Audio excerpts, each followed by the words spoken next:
now, Heartland Sports with Todd Richards. Hi again, everyone. Week 1 of Heartland Football Friday in the books. Time now to count down our plays of the top 12. Heartland Football Friday Top 12 Plays of the Week. Sponsored by the Pickleball Factory.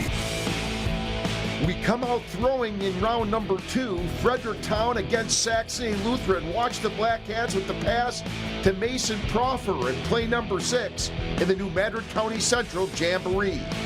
From passing to power football. This time, Fredericktown's John Norwood bulldozes his way into the end zone at play number 5. Out to Cape Central, where St. Vincent's Braxton Louder comes down with the impressive interception in the end zone at play number 4 against Perryville. Then it's a double dose of running from Cape Central's Zeke Sumner. First, Sumner shows off the power for the touchdown. Then he puts together a highlight reel TD against Scott City at play number 3. Out to the Harrisburg scrimmage, where the Marion Wildcats air it out.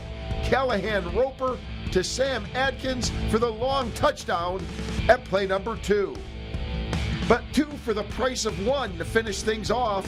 First, New Madrid County Central's Charlie Rosano with the long touchdown run against Fredericktown.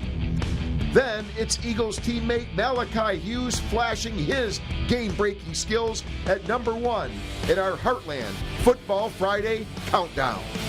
All right, we'll be back with the kickoff of another Heartland Football Friday, of course, in about 4 more days.